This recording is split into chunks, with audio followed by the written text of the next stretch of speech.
Amigos, ¿cómo están? Gracias por encontrarse una vez más en sintonía de su programa Conversando con Cataleya. Gracias a quienes siempre están pendientes de mi contenido en las diferentes plataformas. Recuerden que ustedes me ayudan mucho dándole like y compartiendo para que más personas conozcan mi contenido. Y lo prometido es deuda. Nos quedamos el domingo anterior hablando sobre el éxodo venezolano con Gabriela Toro. Nos quedamos en Costa Rica, Gaby. La gente está ansiosa, me han estado escribiendo, bueno, ¿y qué pasó en Costa Rica? Nos hemos quedado en la frontera, queremos saber más. Así que, como les decía, lo prometido es deuda. Estamos acá nuevamente en Conversando con Cataleya. Te doy la bienvenida, Gaby, y te dejo el micrófono para que saludes a la audiencia y nos sigas contando sobre tu travesía. Buenos días, Brenda, y saludos a todos. Como siempre, un placer compartir con ustedes toda esta experiencia. Sí, como le había comentado en la entrevista anterior, todo, todo el proceso del Darién y todo lo que conllevó pasar esa selva. Ahora les voy a explicar todo lo que sucedió después de Costa Rica hasta llegar aquí a...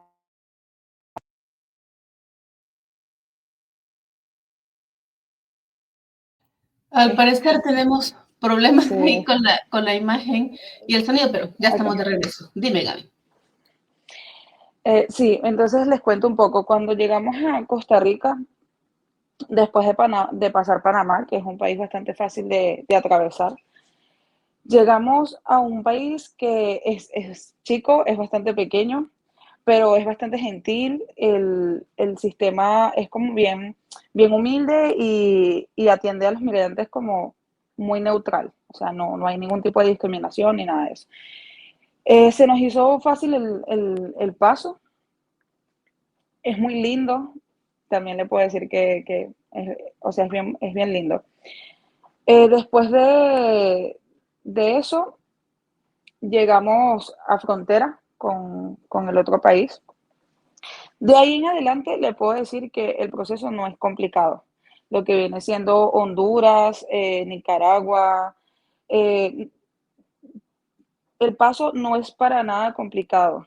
El tema está en cuando llegas a países como Guatemala y México. Ahí es donde está lo más complicado, pero Costa Rica, Nicaragua y Honduras son pasos como Panamá, continuos, donde tú agarras un bus y pasas el otro. El costo aproximadamente de esos países no sube más de $150 para atravesarlos. Siempre son buses que se agarran desde una frontera hasta el centro y luego desde el centro hacia la otra frontera. Para pasar las fronteras, la de Costa Rica no es tan complicado, pero donde más te puedo decir que nos arriesgamos fue en la frontera entre Costa Rica y Nicaragua, porque Nicaragua nos pide un salvoconducto de $150 para poder pasar como caminando, así por enfrente de la migración. Tienes que pagar $150, que es un salvoconducto. Si no tienes para pagar esos $150, tú tienes que atravesar una trocha, tienes que pasar como por detrás de migración.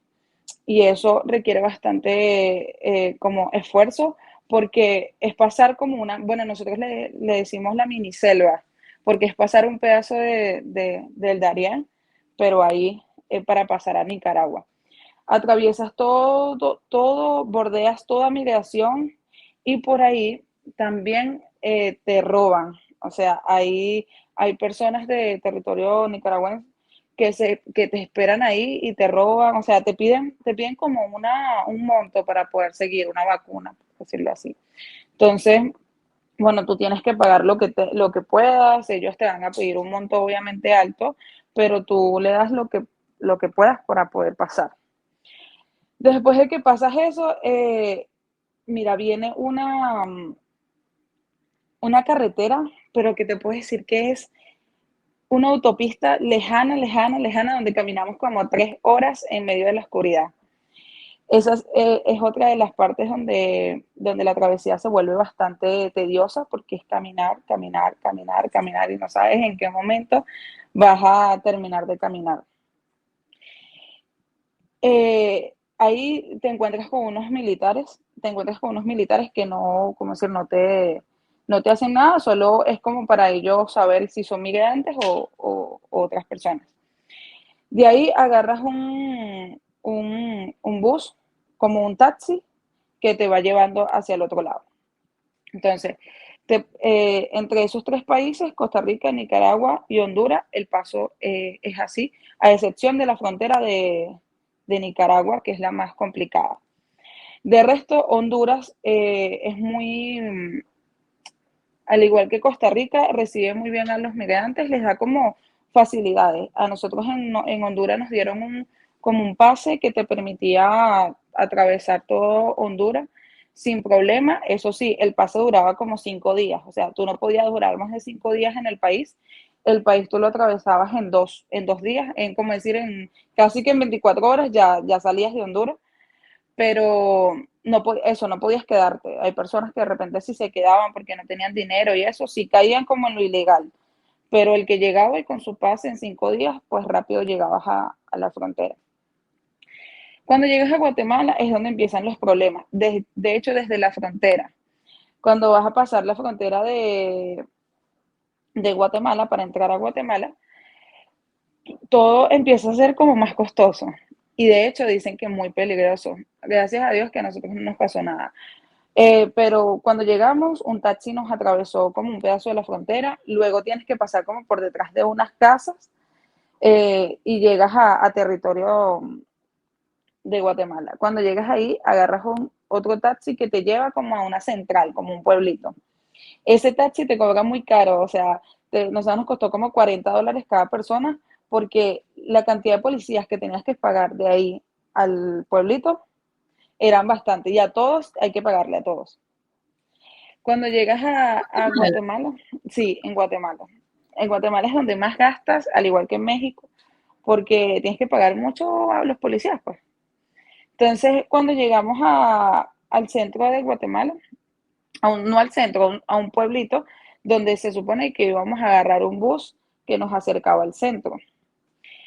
Las filas eran, o sea, había un solo terminal, como para mucha gente, habían filas gigantes, uno tenía que esperar como 4 días para poder agarrar el bus. Cuando nosotros pasamos todo el día ahí y no avanzaba, la fila no avanzaba, era fin de semana. Decidimos buscar otra vía para poder bajar hacia el centro. Y encontramos como unas vans que bajaban a las personas, era un poco más costoso, pero te bajaban de inmediato. Nosotros pagamos el pasaje y en el camino íbamos pagando al cabala por el cabalo. Resulta que la van nos estafó porque no nos llevó hasta el centro, sino nos llevó como hasta la mitad. Y nos dejó como en un restaurante así de esos abiertos que tienen estacionamiento abierto y nos dejó ahí. Nosotros tuvimos que bajar caminando, caminando, caminando hacia el centro y conseguimos un bus que nos acercó. Pero de verdad que la estadía en Guatemala es muy incómoda porque la presión de los policías es muy fuerte, o pagas o te devuelven, a veces migración te agarra y te devuelve hacia la frontera. Entonces, es complicada ese país, es bastante complicado y gastas mucho dinero. Luego de eso llegamos al centro, después de pues, darnos bastante golpecito, llegamos al centro y ahí agarramos un bus como una parada de buses. Nos cobraron un poquito más costoso que otros buses, pero no nos molestaron, o sea, en ese bus no nos molestaron para nada. Nosotros fuimos hasta la frontera con México, tranquilos. Claro, todos llevábamos pasaporte y ni la policía, en una oportunidad nos paró la policía, pero no nos pidieron nada, o sea, nos dejaron seguir. Ya cuando terminamos Guatemala dijimos, bueno, terminamos uno de los países más complicados, pensamos que de repente todo lo que venía era fácil, pero resulta que no, que México es como decir, el monstruo que que se lleva la corona en todo.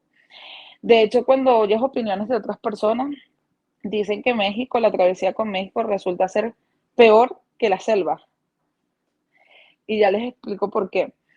Lo que pasa es que cuando pasas, llegas a entre Guatemala y México, pasas Guatemala y llegando, o sea, llegando, pasando la frontera, te roban. O sea, te dicen, si no pasa, si no pagan $40 cada uno, no pasan. Porque ya esto es territorio mexicano y nosotros somos los que decidimos cuánto cobramos. Y bueno, uno pues no le queda más opción que pagar. Pagas y cuando terminas de salir, nosotros terminamos de pasar como un monte, pasas un río, de hecho la frontera entre Guatemala y para aclararle bien, la frontera entre Guatemala y México es un río. No es como los demás, que es vía, que es una calle, que no. Esta es un río que en ocasiones se pone muy alto, depende si llueve, si no llueve y todo, pero no lo puedes pasar caminando. Hay personas que lo pasan caminando, pero realmente es riesgoso. Eso, tú tienes que montarte en una balsa que es hecha a veces de colchón, de madera, de lo que sea, pero es una balsa que te transporta de un lado al otro. Es un lado corto, pero es un lado peligroso, entonces no es recomendable irse a pie, pues. Bueno, entonces, ¿qué pasa con esa frontera? Hay una frontera como militarizada entre esos dos países, donde no te cobran o te cobran como que son $5, pero es una pasada segura. Tú pasas y no te va a pasar más nada. Pero cuando uno está en Guatemala, uno está buscando la entrada, por dónde es la entrada, no sabes exactamente cuál es la entrada de la frontera. Y hay unas bicicletas que yo siempre, o sea, siempre escuché que esas bicicletas te llevan al lugar de la frontera donde te roban. Lo que pasa es que uno, pues, en medio de la presión y eso, éramos varios compañeros y lo primero que vimos fueron las bicicletas, porque hay muchas en todo el pueblito de la frontera, como que esperándote para que tú vayas a agarrarlas. Entonces, agarramos una moto de esa, unas bicicletas. Resulta que esas bicicletas te llevan por el lado de la frontera por donde te roban. Entonces, por ahí pagamos la balsa y después que pagamos la balsa nos encontramos como decir, con la maña mexicana que nos robó. Después de eso, salimos, pues ni modo. Cuando le damos la vuelta, caminando, le damos la vuelta, seguimos caminando para llegar a algún lado, resulta que llegamos a la entrada de la frontera donde debimos pasar. Y ahí, cuando las personas pasan por ahí, no pasa eso. Los militares tienen como el control de ese pedazo de la frontera y ellos te dejan pasar, te anotas en una lista que es donde te dan un permiso para tú seguir atravesando México. Si hay una forma, como decir, si hay una forma tranquila de atravesar México, en teoría, hay una forma legal donde México te permite tener un permiso, como igual que Honduras, que ese permiso te lleva pues de estado en estado para llegar a la frontera. Entendiendo que México es un país muy grande, o sea, diríamos que México es como si fuera un pedazo de continente, o sea, es muy grande el, el, el país. Entonces, nos tardamos muchísimo. Te interrumpo. Escucharte hablar acerca de lo que tú me dices, yo ya lo he tenido acá con algunos invitados de Centroamérica que me han comentado acerca del paso, porque en algún momento, como te dije en el programa anterior, era como popular hablar acerca de la travesía de los centroamericanos y otras nacionalidades por el famoso tren carguero que le decían la bestia, o le dicen la bestia. Escucharte hablar es todo lo contrario de lo que los centroamericanos cuentan. Cuando, por ejemplo, tú me dices que les hacen un listado, les preguntan si son venezolanos, o sea, es porque ustedes son venezolanos, o ahí en esa lista, porque es algo nuevo para mí, en esa lista se anotan todo el que quiere pasar por esa frontera, como tú me lo estás comentando, porque hasta donde tengo entendido, los centroamericanos llegando a Tecumumán, que es el pueblo que tú me estás mencionando, donde se pasa ese río, que creo que se llama Suchiate, si no estoy mal, para llegar a Ciudad Hidalgo, en México, se pasan ese río en las balsas y a camuflajearse entre la gente mexicana para tratar de llegar o bien a una combi, que son los microbuses de México, que están en Ciudad Hidalgo, para irse a Tapachula y así ir escalando los que se van por tierra, digamos, por los buses, microbuses, etcétera. Y o los que se van a la orilla para llegar hasta la estación donde está la primera subida al tren carguero, pero jamás me dijeron que pudieran como interactuar con los militares, como anotarse en una lista, como obtener un permiso para viajar de estado en estado. La diferencia es que ustedes son venezolanos, o tú escuchaste que con algunos de ustedes vinieran centroamericanos, Gaby. No, más que todo venezolanos. Realmente no estoy súper segura de que los centroamericanos no tengan ese beneficio, porque en el momento vi muchos venezolanos, o sea, en su mayoría eran venezolanos, sí. Tengo entendido que realmente esas facilidades han sido para venezolanos, porque de hecho nos pasó que en muchos países no nos dejaban como avanzar a nosotros y le colocaban muchos problemas a las otras personas de Centroamérica, incluso los colombianos también tampoco la pasan muy bien, porque los colombianos desde el principio les ponen como muchas trabas para seguir adelante.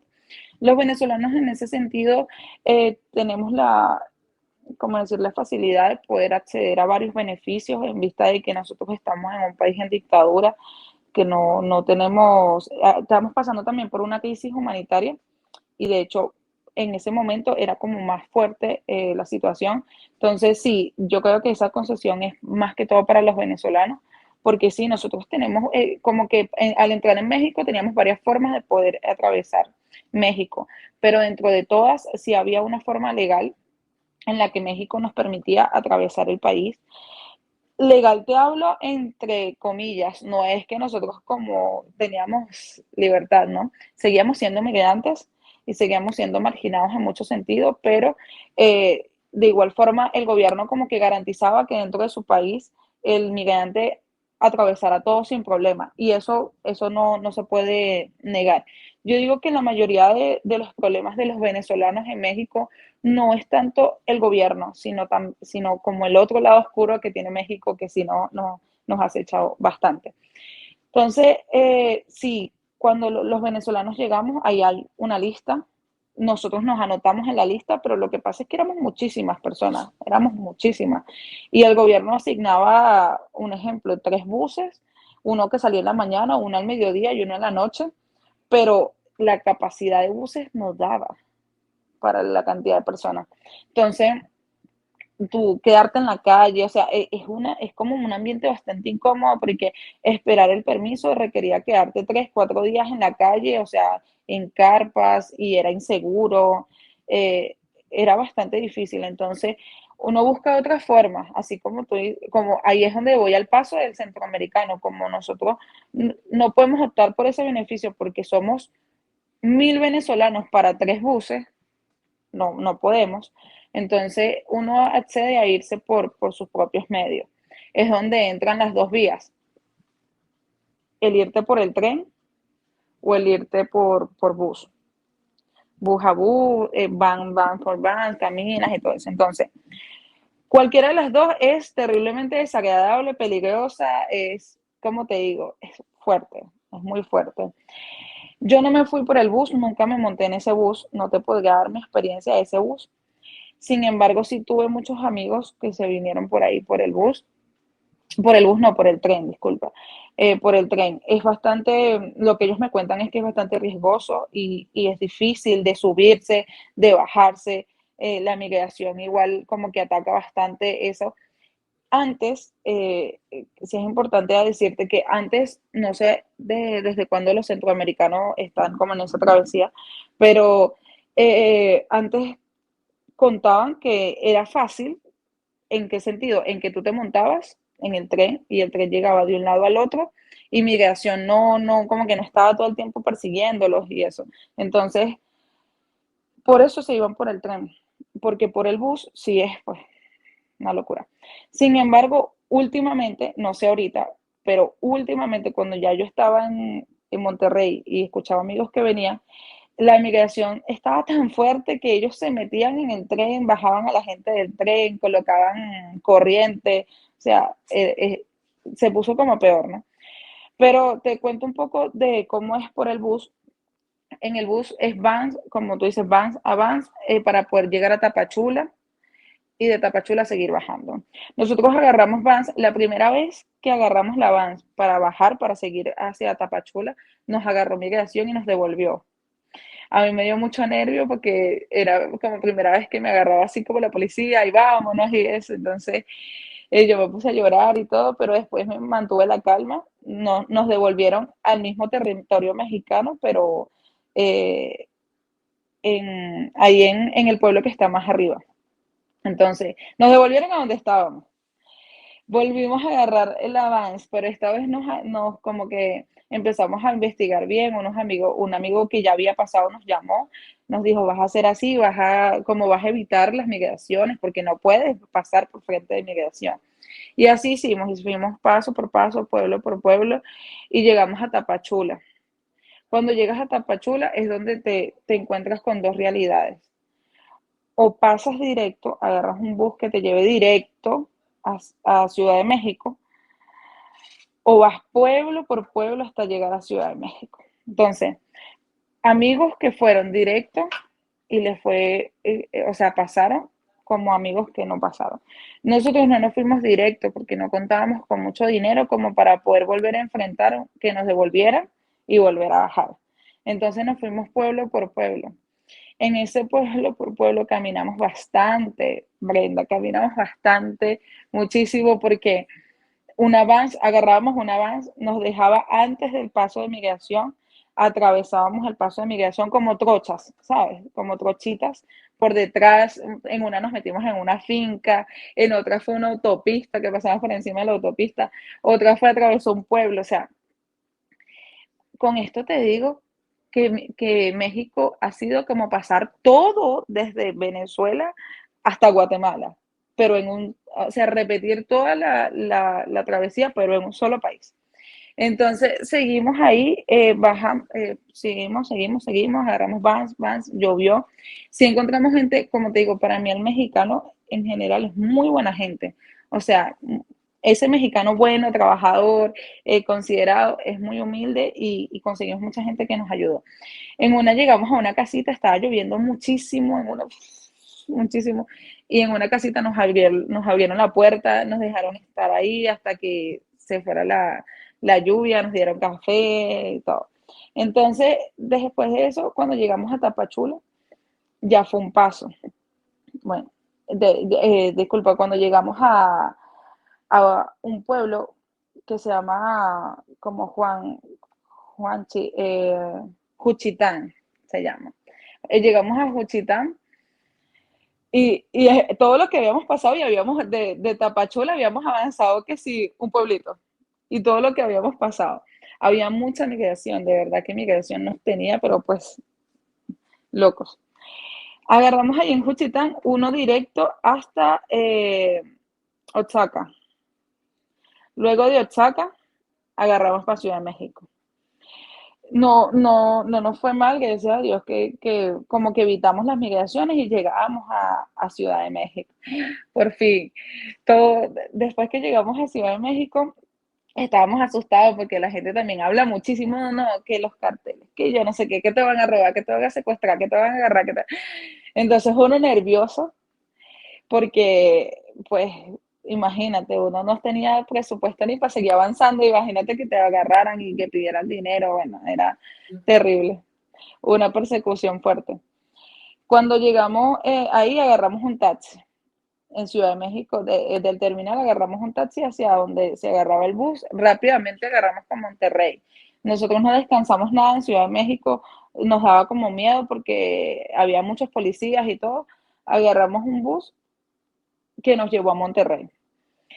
No, nos paró la migración igual, te agarran como 3 alcabalas, en las 3 tienes que pagar, pero hay una que es la que está llegando a Monterrey que realmente no son los policías, es el cartel, que se monta y te pide dinero, te pide 200 pesos mexicanos, si no, no avanzas. y te tratan mal, ahí sí te tratan así como un delincuente, sí, dame el dinero o si no te bajas. Y obvio, todo el mundo pagando, nosotros pagamos, todo el mundo pagó. En una alcabala te revisan la CBP One, si tú tienes el registro y eso, era del gobierno esa alcabala, y aquí está tu registro, ya, no te pedían dinero ni nada. Como te digo, en realidad la información está muy, como muy, uno no sabe, porque uno es migrante, uno no conoce, uno no identifica qué es migración, qué es el cargo, o sea, para uno todo te da miedo, si es policía, si es el gobierno, si es lo que sea. Te puedo decir que en México, migración en sí no recibe dinero. O sea, no es como en Guatemala, tú tienes que pagar, no, yo paso por el frente, le doy un billete de 10, no, nada. En migración tú tienes que bordearlo, o sea, para ellos dejarte pasar tiene que ser que no te vieran. Pero de resto, de verdad que en México la migración es fuerte, pues es fuerte y no te deja pasar así. No se dejan como no se dejan que tú pagues y tú sigas, no. Entonces, por eso se hizo más duro, pero bueno, en el fondo ese es el trabajo realmente que ellos tienen que hacer, ese es su trabajo. Entonces, llegamos a Monterrey, nerviosos, nerviosos, no, porque en Monterrey, la gente habla mucho. Yo te puedo decir que parte de todo es que la gente, el 50%, tú te crees todo lo que dice la gente. No, que si los robaron, que si esto, que si lo otro. Entonces, uno llega asustado, pero sí pasan cosas. A una amiga en un taxi la agarraron, la llevaron para donde estaba la maña, bueno, te dejamos aquí o pagas 150, pagaron los 150 y las devolvieron para donde estaban. O sea, sí pasan cosas, no es que no pasan, pero a nosotros gracias a Dios no nos pasó. Porque aparte estábamos con un amigo que es un señor ya mayor y era como muy pila en ese sentido, ¿sabes? Como que no hablen con nadie, no esto, yo me encargo, o sea, sí tuvimos como ese apoyo en alguien que fuera más pila que nosotros y no dejó que pasáramos situaciones así, pues, como esa. Entonces, después que nos instalamos, no conseguíamos dónde quedarnos, no conseguíamos dónde quedarnos, dimos vuelta, vuelta, vuelta, nos quedamos en un hotel que lo llamamos, bueno, una visita al infierno, porque fue un hotel horrible donde estábamos muriéndonos de calor, era un motel, de hecho era un motel, no era un hotel, sino un motel, y pasamos muchísimo, muchísimo calor, pero calor así que estábamos hirviendo. No había ni bombillo, no había ni luz en el motel. Entonces por ahí ya pues saqué cuenta de cómo era. Pero esa noche pasó, como todo lo malo siempre también termina pasando, ¿no? Entonces terminamos y al día siguiente seguimos caminando, buscando habitación, buscando habitación, buscando habitación. Nada que conseguíamos. Estaba todo lleno, porque Monterrey está súper lleno de migrantes.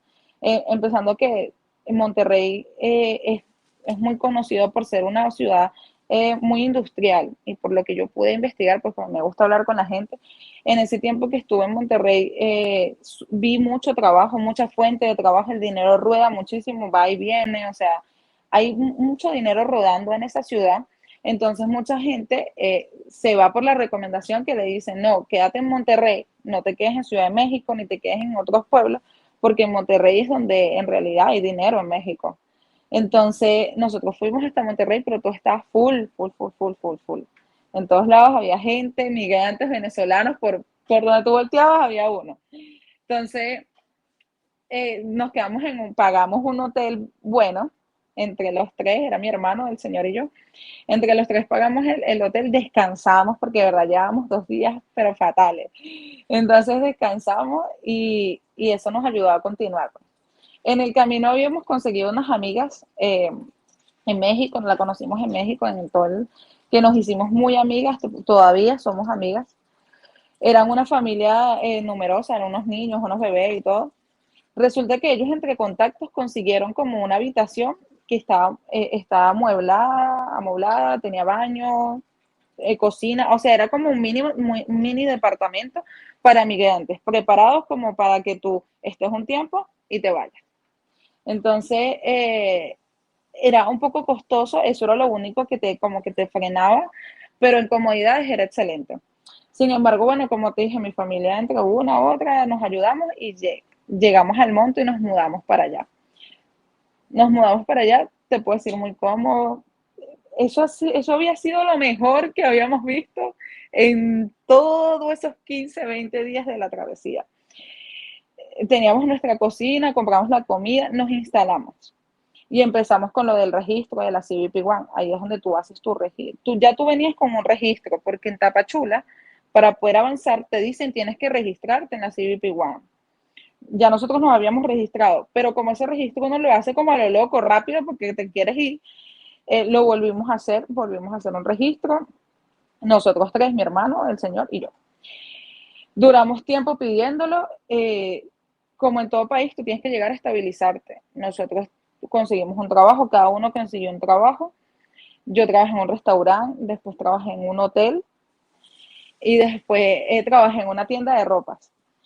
En el hotel, en los tres me fue bien. La verdad es que yo me adapto mucho a si no me gusta el trabajo, o sea, o así no sea lo que yo deseo hacer, o sea, uno se tiene que adaptar porque cuando decidiste salir de tu país, decidiste dejar atrás cualquier cosa a la que estabas apegada. Entonces yo llegué a trabajar en un restaurante, la verdad no me gusta trabajar en restaurantes, no es mi fuerte, no es mi fuerte, porque las cocinas es fuerte, o sea, trabajar en cocina es muy fuerte. Era asistente de cocina y bueno, aprendí varias cosas porque yo no soy amante de cocinar.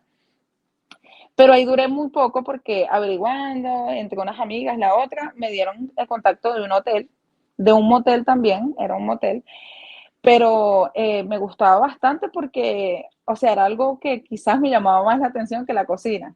Entonces, cuando me llamaron, me fui para allá. Ahí estuve estable como un mes, pero claro, para mí eso es estable en vista de que yo no tenía papeles, o sea, que estaba ilegal y todo. Entonces, ahí duré un mes, me pagaban bien. eh, a medida, mira, compara sueldos, el sueldo en Ciudad de México te puede salir en 1,200 la semana, 1,200 pesos mexicanos, mientras que en Monterrey eran 1,800, 1,500, o sea, el que pagaba 1,500 era muy poco, pero normalmente te pagaban hasta 2,000 pesos la semana. O sea, la diferencia de sueldo era bastante. Entonces, yo trabajaba en esa broma de limpieza, en ese motel, conocí muchas mexicanas que se hicieron mis amigas, me querían muchísimo, o sea, me tenían demasiado cariño, me enseñaron porque obvio uno no sabe uno puede limpiar algo, pero uno no sabe cómo se limpia en esos lugares. Me enseñaron, o sea, de verdad fue una experiencia muy, muy linda. ¿Qué pasa? Que al mes me pidieron papeles. Me dijeron, bueno, o ya pasaste la prueba, pero necesitamos tus papeles para poder contratarte. Y yo no tenía. Entonces yo pues nada, tuve que salirme porque yo no tenía papeles. Después de eso me quedé sin trabajo, entonces fui hacia el centro, caminaba. Yo siempre iba a comprar cositas para la casa en el centro y había una tienda donde vendían camisas y a mí me gustaba esa ropa porque era muy económica, costaba como 50 pesos una camisa. Entonces yo siempre iba para allá a comprarme camisas y eso. Y la chica ya me conocía, pues de tanto verme, como que, hola, ¿cómo estás? Y yo un día le pregunto, le digo, el señor que te digo que estaba con nosotros, como que me empujó así, como que dile que tú estás disponible para trabajar, porque quién sabe, a lo mejor necesito. Y así fue, yo le dije y la muchacha me dijo, ok, está bien. Yo había vuelto al restaurante. Te miento, no se me había olvidado esa parte. Cuando yo me quedo sin trabajo en el hotel, yo vuelvo a buscar trabajo en el restaurante y a mí me dicen, ok, venga a trabajar. Y yo estaba trabajando ahí de mensonera, de todo, porque uno hacía de todo en ese restaurante. Entonces, yo voy a volver las camisas y tomo el número de la chica y le mando un mensaje y le digo, hola, yo estoy disponible para trabajar y si necesitas y eso. Entonces ella al día siguiente me escribió, pero me escribió así súper fugaz, que bueno, ven ahorita. Entonces yo no podía ir porque yo estaba en el restaurante y no los iba a dejar mal. O sea, yo le dije, no, ahorita sí no puedo porque no puedo salir corriendo del restaurante, pero si tú me dices para mañana, yo digo que no voy a venir mañana. Entonces, así, la chica, yo pensé que no me iban a llamar más, porque sabes que cuando no hice que no al principio, yo dije, bueno, quizás no me llamen, pero ¿qué puedo hacer? Pero pasaron unos días y la chica me llamó. Y me dijo, hola, no, es que necesitamos urgente, ven. Y yo empecé ahí y ahí duré todos los meses que quedaron. Yo duré varios, no te sé decir exactamente cuántos, pero de los 4 meses que duré en Monterrey, un mes fue en el hotel, como un mes entre el restaurante y eso, y yo duré 2 meses con él, pasé todo diciembre con ese jefe mexicano. Me gustó mucho la economía mexicana, a pesar de que no es una economía que te deslumbra como la de Estados Unidos. Sí es una economía en la que si tú trabajas, tú vas a tener que comer y vas a tener con qué pagar y vas a tener con qué hacer.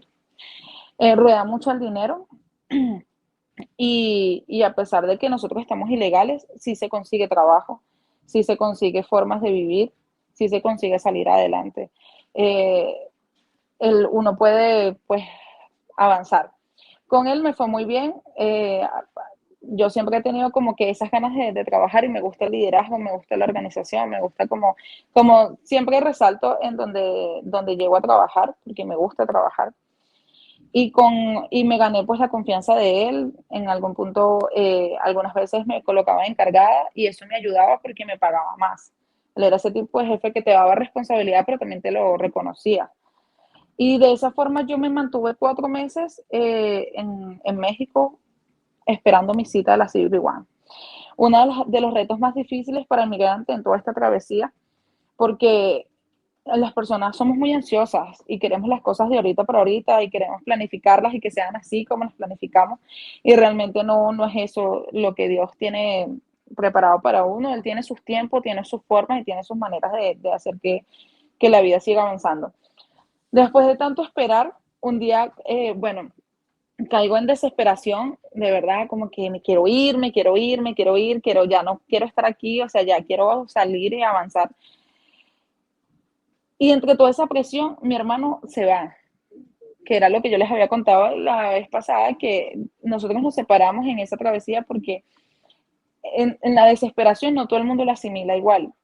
Y él estaba tan desesperado que una amiga venía en camino y dijo, no, yo me voy a entregar, porque hay dos formas de entrar a Estados Unidos, nosotros los migrantes, por la CBP-1, que salió hace 2 años, pero también puede ser entregándote a la frontera y diciéndole al policía directamente tu caso de asilo o tu miedo creíble.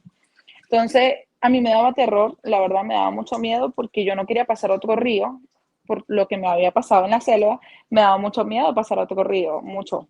Entonces eso me frenaba, porque es que no hay forma de que tú pases la frontera entre Estados Unidos y México sin pasar un río, que es el río Bravo. Entonces, mi hermano en ese sentido es un poco más atrevido y él sí se fue, él se montó en el tren él se montó en el tren para poder ir desde Monterrey hasta la frontera. Él se entregó por Piedras Negras. Entonces, él pasó el tren. Sí, es una experiencia muy fuerte por lo que él me dice. De hecho, él me dijo, hermano, no la pases, no pases eso, no te vengas por el tren porque es muy fuerte pasar eso. A él lo devuelve migración. Después que él agarra el tren, los baja migración, se devuelven, él vuelve a llegar a Monterrey e intenta irse de otra forma, por bus y todo eso, y llegan. Él se pasa. Cuando él pasa, entra a Estados Unidos y lo dejan salir, ya está aquí con mi familia. A mí obvio me entra la desesperación, de hecho me entró la desesperación desde el día que se fue. Y yo quiero entregarme, quiero, bueno, nada, me voy a atrever, como que uno habla con uno mismo, enfrenta los miedos, dale para adelante. Y es donde yo le digo a mis compañeros, estábamos con otro amigo que ya había llegado, vamos a irnos, vale, vamos a entregarnos. Entonces, ya teníamos, yo iba a hablar con mi jefe, o sea, iba a hacer toda la gestión. Y en ese momento nos salió la cita. Cuando nosotros dijimos, vámonos, en ese momento salió la cita. Mira, a mí me volvió pues el alma al cuerpo, estaba muy convencida de que los planes de Dios para todos no son iguales por una razón. Y yo creo que mi hermano, a raíz de todo eso, le tocó pasar como situaciones muy difíciles que lo han enseñado y lo han hecho madurar. Situaciones que quizás yo me tenía que ahorrar porque ya las he vivido, porque ya las aprendí, porque esto, y me toca vivir otras cosas que también me han enseñado. Entonces, el entrar con la cita fue una bendición, de verdad que lo necesitábamos porque al menos, por lo menos entre mi hermano y yo tenía papeles al llegar aquí, él no. Entonces eso nos ayudó a que por lo menos uno de los lados estaba legal. Fue un poco más fácil. Cuando te sale la cita es una bendición. De verdad que la CBP One fue la bendición para muchos migrantes, no solo venezolanos, sino de todas las nacionalidades. Cuando yo estaba en México y estudié el tema de la CBP-1, me quedé impresionada de la cantidad de personas que pasaron por esa aplicación en 2 años. Muchísima gente, muchísima gente. Y en su mayoría pareciera que fueran venezolanos, ¿verdad? Porque los venezolanos somos muchos y somos como que el tema en muchos lados. Pues realmente la cantidad más fuerte de migrantes que han pasado por la CBP-1 han sido mexicanos. Son los que más han pasado, a pesar de que el mexicano está acostumbrado a pasar de otra forma, al igual que los centroamericanos. Esta sí igual le trajo una opción a muchos migrantes, entre esos mexicanos, de pasar de una forma menos riesgosa, menos costosa y con mejores posibilidades una vez que entres aquí a Estados Unidos. Entonces, cuando pasas, todo es organizado, como yo lo esperaba en Estados Unidos, todo es muy organizado. Aquí parte aquí, tú pasas, los policías no te tratan mal, no te tratan como un delincuente, no te tratan de ninguna forma. Ellos hacen su proceso como deben hacerlo. Te toman las huellas, te toman el ADN, los datos. Mira, yo entré a las 2, era mi cita, a las 2 de la tarde. Y yo salí de ahí, de la CBP-1 a las 7 de la noche. Porque el proceso es largo, pero sales de ahí, te toman hasta la foto para tu permiso de trabajo, te dan las instrucciones y tú sales. Después de eso nos quedamos en un hotel porque era muy tarde y al día siguiente hicimos todo el proceso del avión para poder llegar aquí a Fay. Entonces, después de tantos días, de casi 5 meses en todo ese tramo, llego aquí a Estados Unidos.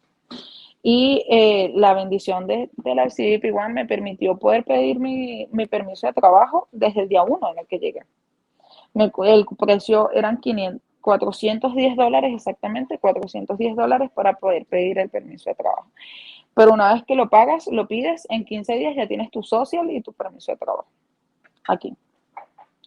Y ya es como que tú das por terminada tu proceso de poder venir aquí a Estados Unidos. No sé si tienes algo exactamente donde te hayas quedado en todo que quieras que yo te lo Bueno, Gaby, hablar de la migración y este éxodo venezolano, cuando hablamos en alguna oportunidad nosotros en privado, yo te decía, la gente se está creando una idea de ustedes, de los venezolanos, quizás errónea, quizás verdadera. Pero tú como venezolana me gustaría que aprovecháramos este espacio para quizás aclarar algunas dudas. He visto en redes sociales el ataque de otras nacionalidades hacia ustedes. El hecho de que hay acá demasiadas personas en Estados Unidos que están bajo la sombra sin un permiso de trabajo. Han estado por 20 años, 10, 20 años pagando impuestos, trabajando y sacando adelante a este país, porque de alguna forma nosotros ayudamos al desarrollo del mismo, ¿no? Pero no han tenido la oportunidad como ustedes tan fácil de arreglar un permiso de trabajo y, como tú dices, tener la bendición del seguro, del social, de un permiso de trabajo, de tener esa estabilidad que muchísimas otras nacionalidades en 15, 20 años no las tienen. Es uno de los reclamos que hacen las personas a través de redes sociales, y también mencionan que ustedes no lo han sabido aprovechar, que una gran mayoría de venezolanos se han dedicado a delinquir, se han dedicado a no trabajar, se han dedicado a vivir del gobierno. ¿Qué me podrías decir tú eso? Como sabemos, o sea, no vamos a tapar el sol con un dedo y no vamos a santificar y a defender quizás lo indefendible. Hay en todas las nacionalidades habemos personas buenas y hay personas malas. Entonces, es lógico que sí, en tu nacionalidad hay personas que no lo están haciendo del todo bien. Pero ¿qué tanto será, Gaby, como para que la gente se sienta tan molesta con los beneficios que ustedes han tenido? Y tú en tu experiencia, ¿cómo ves la situación de tus connacionales acá en Estados Unidos, Gaby? Sí, Sí, efectivamente nosotros hemos sido tema en todo el mundo y realmente el país donde llegamos siempre es como alguna situación con los venezolanos.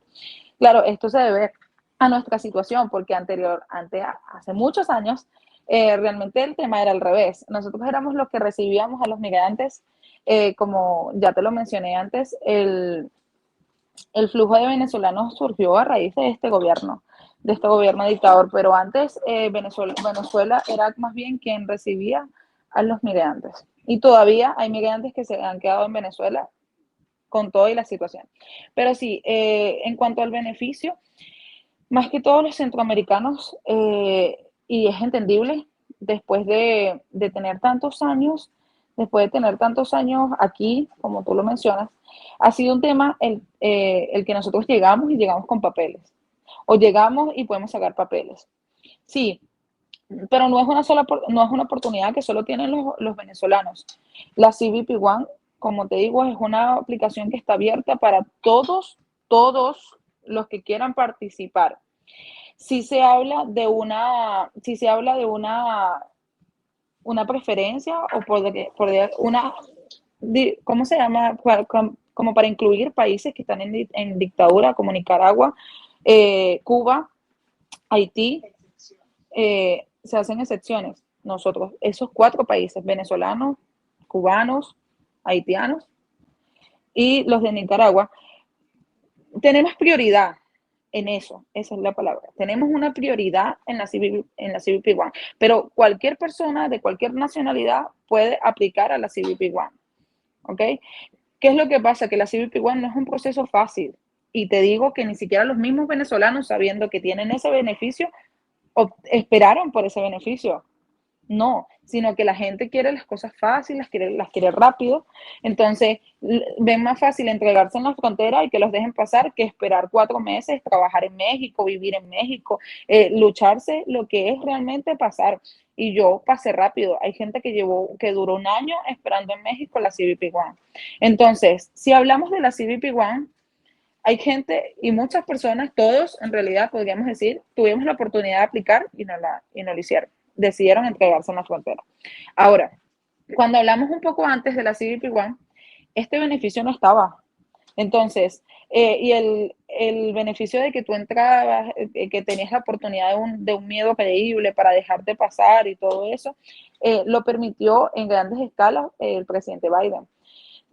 Como digamos que como una protección al venezolano o al migrante centroamericano, a cualquiera que viniera con una situación que él pudiera ayudar. O sea, eso fue en general. Y eso permitía que una vez que las personas llegaran aquí, hicieran su proceso de asilo. ¿Qué pasa? Que muchos centroamericanos entran por la frontera de una forma ilegal. Y eso no permite que tú llegando aquí metas un asilo, que es la diferencia. El venezolano, no todos, porque hay venezolanos que también entran de forma ilegal y no pueden tener papeles, a menos que tengan el TPS. Entonces, sí, nosotros hemos tenido oportunidades no podemos decir que no, porque oportunidades hemos tenido, pero también otras nacionalidades las han tenido y no las han aprovechado. Ahora, aquí, una vez que llegas aquí a Estados Unidos, si sientes esa discriminación, de hecho, del mismo latino, ni tanto de los americanos. Yo digo que la discriminación más fuerte es la de los latinos, hacia uno mismo. Y en realidad nosotros no tenemos mucho que decir, simplemente la oportunidad se dio. Te hablo por mí. Yo llevaba mucho tiempo fuera del país, de verdad que ni siquiera pensaba que iba a venir a Estados Unidos, porque el tema de Estados Unidos siempre se vio como algo difícil, como algo casi imposible de hacer, como que una travesía muy difícil y todo lo demás. Entonces, desde hace unos 3 años para acá es que con la llegada de Biden se facilitaron muchas cosas para los venezolanos y se fue regando la voz y los venezolanos se vinieron. Como todo país, como todos los seres humanos, hay personas buenas, hay personas malas. No, en Estados Unidos, sí, el venezolano ha hecho bulla y ese es el tema. que el venezolano, donde llega, no solo es aquí en Estados Unidos, lo que pasa es que Estados Unidos es la cúpula de un país tan importante que cualquier cosa hace noticia y todo el mundo se entera, pero realmente todos los países han atravesado por esta situación con los venezolanos, porque sí, de Venezuela salió un grupo delictivo muy fuerte, que entre eso está el Tren de Aragua. El Tren de Aragua no solo ha estado aquí en Estados Unidos, es un grupo que ha atravesado todo Latinoamérica antes de llegar aquí. Eso lo vivió Perú, eso lo vivió Ecuador, eso lo vivió Chile. Entonces, lamentablemente, esas personas que han hecho mal, no solo en Estados Unidos, sino también en otros países, han llegado muy lejos. Mira, han llegado muy lejos, no sabemos si por ayuda del gobierno, si no sabemos por qué, pero han llegado muy lejos hasta llegar a Estados Unidos y de verdad que han hecho cosas que uno dice, wow, hasta uno mismo tiene el miedo de poder ser atacado en este país por esas personas. Entonces, ¿qué es lo que yo no estoy de acuerdo? En que generalicen, porque no podemos generalizar con ninguna nacionalidad. No podemos generalizar porque no todos los chilenos roban, como hay chilenos que aquí han robado, que aquí han sido deportados, que aquí, porque el chileno, lo que, lo que decíamos en Venezuela, el paquete chileno. O sea, que te roban, te estafan en un momentico, hacen una biribilla y te estafan. No todos los chilenos son así. No todos los chilenos son así. O sea, que el mexicano, no podemos decir que todos pasan droga de México para Estados Unidos, que no todos son narcotraficantes. No, porque hay buenos y hay malos. No podemos generalizar y meter a todos en una bolsa, porque eso es lo que siempre ha pasado, y no solo con los venezolanos, con la mayoría, porque siempre etiquetan, no, el mexicano es narcotraficante, no, porque el chileno roba, no, porque el mexicano, el colombiano es estafador, roba, delincuente, o sea, no, porque todos, como cada casa tiene sus cosas, tenemos nuestros delincuentes, como todos los países, pero no todos vinimos a eso, no todos evadimos impuestos, no todos roban, no todos matan, o sea, estamos en el venezolano bueno que todavía queda y en realidad somos mayoría los que hacemos las cosas bien, los que hacemos las cosas buenas, los que pagamos impuestos. Ahorita en abril, Trump tiene que darse cuenta de la cantidad de venezolanos que por habernos dado papeles pagamos impuestos. Y los pagamos. Y si hay que pagar y no los evadimos, y cuánto hay que pagar, los pagamos. Entonces, cuando denigran al venezolano, tiene papeles, sí, pero tiene papeles, pero eso lo está llevando a ser una persona responsable y pagar sus tasas, porque una de las mayores cosas con la gente que no tiene papeles es que no tienes papeles y lo ves como que, ok, malo, pero también date cuenta que estás evadiendo impuestos y por eso es que el gobierno se alerta entre tantas cosas, porque eso le duele en el bolsillo del gobierno. Vivir aquí 20 años sin pagar alquiler, sin pagar impuestos de todo lo que pagas, de todo lo que ganas, entonces al año te metes $100,000 y no pagas nada de impuestos porque tú no tienes papeles.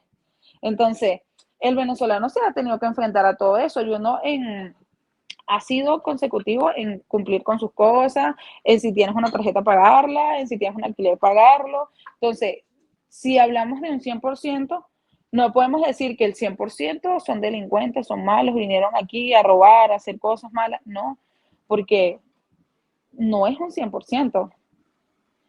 Yo te diría que sí, por lo menos en ciudades donde en Nueva York había mucha gente malviviente, que viven del gobierno. Eso sí es muy cierto. Yo no lo vivo porque no estoy en Nueva York, pero sí te puedo decir que sé cómo es el venezolano. Y precisamente por eso es que Venezuela está como está, porque hay venezolanos, un porcentaje de venezolanos que se ha acostumbrado a vivir del gobierno. Y eso mismo pasaba en Venezuela, ¿ves? A raíz de que el gobierno todo lo daba, todo, aquí está, toma la comida, toma una casa, toma un sueldo, toma esto. El venezolano es vividor. El venezolano, pero no todo el venezolano. Entonces ahí es donde está el problema, que no podemos decir, todos son vividores, ¿no? Porque los que trabajamos y los que trabajamos 14, 12 horas diarias, somos igual que los demás. no somos iguales. Entonces, yo digo que ese es uno de los errores que se está cometiendo incluso con las medidas migratorias en que quieren meternos a todos en un saco y realmente no es lo correcto, porque hay muchos venezolanos que aquí tienen empresas, que tienen locales, que tienen restaurantes, que tienen peluquería, que tienen muchas cosas, guarderías, que tienen sus negocios, los cuales pagan impuestos de eso, los cuales dan empleo y no solo a latinos. Hay venezolanos que hablan inglés, que tienen muchísimo tiempo aquí, que se enfrentan a, a tener, eh, a tener contratistas que dan trabajo a muchas personas. Entonces, ¿por qué juzgar al venezolano que sale a trabajar todos los días, que paga impuestos, que está aquí como debe ser, con esas personas que quieren vivir en refugios y todo eso? Entonces, es donde caemos en lo mismo. Yo digo que una ayuda no controlada se vuelve una sinvergüenzura. Entonces, cuando llegamos aquí, el gobierno dio refugios. En medio de su ayuda, en Nueva York habían refugios instalados donde las personas estaban ahí hasta que resolvían algo, buscaban un trabajo y todo lo demás. Pero en el momento en el que tú no le exiges a ese venezolano, tienes 3 días para irte porque yo no te mandé a venir a un país a donde tú no tenías quien te recibiera, el venezolano se va a aprovechar de eso, ese venezolano. Entonces, es lo mismo que pasó en Venezuela. O sea, si tú le das de más a una persona, y yo no creo que eso pase solo en Venezuela, porque de hecho puede pasar en cualquier país, cuando tú a un ser humano le pones la vida fácil, ese ser humano se va a acostar y se va a relajar, porque la vida es fácil. Entonces, Exacto. pero cuando tú sales, bueno. Ya. La verdad, creo que el medio de comunicación sin ética profesional y las redes sociales se vuelven un arma de doble filo, ¿no? El ver una noticia en un medio local o en un medio nacional acá en Estados Unidos y ver que una migrante venezolana está llorando porque ya tiene un año en un refugio sin trabajar y recibiendo ayuda del gobierno, un año, y está llorando porque tiene que irse de ese hotel o de ese refugio en el que está después de un año. Entonces, leer eso a cualquier inmigrante luchando en este país y sin documentos y sin ningún tipo de beneficio le molesta. Pero como tú dices, hay venezolanos buenos como tú. He conocido muchos venezolanos trabajadores, echados para adelante, como ustedes dicen, y Claro. están tratando de salir adelante en este país. Y quizás recordar que lo que les está ocurriendo a ustedes, a los venezolanos buenos por venezolanos malos, es lo que le pasó a mucho centroamericanos y especialmente a los salvadoreños, que una de las personas que yo he entrevistado en mi programa en años anteriores y aún he hecho un reportaje acerca de la travesía por el tren carguero, decir era salvadoreño en México era decir era pandillero. No le daban ayuda, no lo dejaban entrar a su casa, no le daban asistencia, porque para la mentalidad de las personas, los pandilleros eran los que iban haciendo daño a lo largo de ese camino. Y decirle al salvadoreño era decir soy pandillero. Llegar a Estados Unidos y decir soy salvadoreño, ya no le decían ni salvadoreño, sino que le decían salvatrucho. Entonces, ahí en este saco metían a todos A los todos. salvadoreños y a gran parte de centroamericanos. Recordar que eso nos pasó a nosotros los centroamericanos en algún momento cuando migramos, y así como habían centroamericanos malos, también habíamos buenos y que tratábamos de salir adelante y tener las oportunidades que quizás en nuestro país, a pesar de que no ha habido una dictadura, sí han habido mal manejo de los recursos del Estado por los políticos y ha hecho que las personas tengan que salir de sus países y abandonar su tierra para venir a una tierra extraña a tratar de salir adelante, Gaby. Sí. Ahora que ya estás instalada, ya para ir finalizando el programa, ahora que ya estás acá en Estados Unidos, te pregunto, ¿valió la pena haber arriesgado tu vida en aquella oportunidad en el río que casi te llevaba? Caminar y escalar esas montañas en Colombia, como me comentaste, haberte arriesgado en México, a que gracias a Dios pues estás acá con tu familia y no te pasó nada, pero el riesgo existió. Toda esa travesía que nos has contado a nosotros, a mi audiencia, ¿valió la pena? ¿Valió la pena el viaje, Gaby? ¿Valió la pena estar aquí? Algún Sí, día, preguntas para que me las contestes de una vez. ¿Valió la pena el viaje y estar acá ya en Estados Unidos? ¿Y piensas en volver? ¿Sueñas con regresar a tu país? ¿O te ves viviendo aquí haciendo una vida en Estados Unidos? sí, bueno, yo siempre he dicho que cualquier cosa que hagas con la fe de Dios va a valer la pena, te salga bien o te salga mal, porque todo tiene un sentido, para Dios todo tiene un sentido, cada cosa que hacemos. Sí, sí ha valido la pena porque el encontrarme con mi familia después de tantos años, ya yo llevaba como 6 años como que solita en Chile, enfrentándome yo sola a tantas cosas, estar aquí con mi familia y que en muy corto tiempo se me dio la oportunidad de traer a mi mamá y a mi tía. Y es como que ya estamos casi completos, nos quedan pocas personas en Venezuela. Eso ha sido bastante satisfactorio para mí y ha valido la pena tanto el camino como el llegar aquí porque me ha enseñado muchísimo. Dicen que pasar la selva es como un ritual religioso porque tú cambias muchísimo, no eres la misma que entraste a cuando saliste. Entonces, sí, aparte que Estados Unidos te puede decir que en todo te da oportunidades y el que sale a la calle a buscar dinero consigue. Eso te lo puedo asegurar. Entonces, económicamente, eso me ha enseñado muchísimo. He podido afrontar muchos temas que tenía y espero poder tener la oportunidad de cumplir mis sueños. Creo que este es el país de los sueños y aquí tienes oportunidad. Entonces, todo ha valido la pena. Tuve oportunidad de conocer una artista, Adele, no sé si la has escuchado, que creo que si en algún momento me voy de Estados Unidos, me voy con ese sueño que cumplí, que nunca en mi vida pensé que iba a cumplir, lo veía como algo tan imposible y aquí se hizo realidad. Y bueno, aparte de poder disfrutar de esta economía, también es de ver cómo un país puede funcionar. No sé cuál es la receta que tiene Estados Unidos, pero sí me llama poderosamente la atención la forma en cómo esta economía mueve un país tan grande y espero, sí, sí me voy a enfocar en estudiar eso, como en ver cuál es la receta para que Estados Unidos se mantenga a pesar de cambiar de presidente y todo eso. Yo creo que no es el presidente, sino es la gente que sabe cómo manejarse y cómo mantener un país estable. Me preguntas que si volvería a Venezuela, por supuesto que volvería. O sea, desde el día uno en que salí de Venezuela, me quería regresar. Ese es un sentimiento que no se te va a quitar a pesar de que lleves 10 años fuera de Venezuela. Todos queremos volver hasta el que está más estable aquí en Estados Unidos o en España o en alguna parte del mundo. En el fondo de su corazón desearía volver. Así que sí, yo espero poder volver y poder volver a disfrutar mi país y no volver pues cuando ya no tenga fuerza para hacerlo.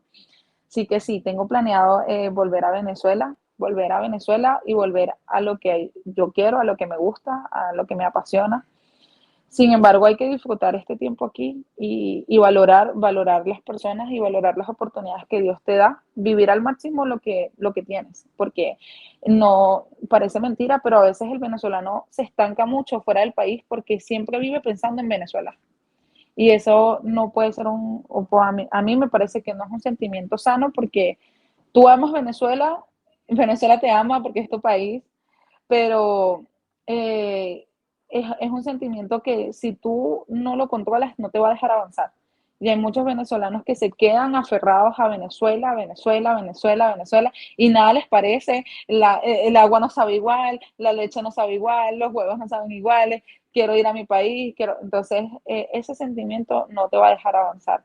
Si yo lo pongo en un lugar, no siempre trato de saber que en algún momento esa maleta la voy a agarrar, pero que no puedo cargar esa maleta encima conmigo. La tengo que dejar ahí y cuando sea el momento agarrarla y volver. Porque todavía me falta mucho, soy una persona muy joven. En Venezuela no tengo una estabilidad, solo tengo un título que sí me puede llevar a vivir, pero no me va a llevar a tener nada. En Venezuela es difícil tener una casa, es difícil comprarte un carro, es difícil comprarte una moto. Es muy difícil y aquí afuera lo he tenido. En los dos países donde he estado he tenido carro, he podido tener una buena economía, he salido a trabajar y he conseguido. En Venezuela es difícil salir a trabajar y conseguir lo que necesitas. Entonces, volvería a mi país, pero en este momento no no me puedo ir aunque quiera. Si nos toca en algún momento, porque Trump nos ha puesto de cabeza a todos, como que ustedes no se quieren ir, pero se puede, probablemente yo haga que se vayan. Entonces, no le tengo miedo a eso, no le tengo miedo a nada porque yo salí hace mucho tiempo y no salí a Estados Unidos, o sea, no salí solo con esta perspectiva, salí con la perspectiva de construir una vida y la voy a construir aquí, allá o donde sea.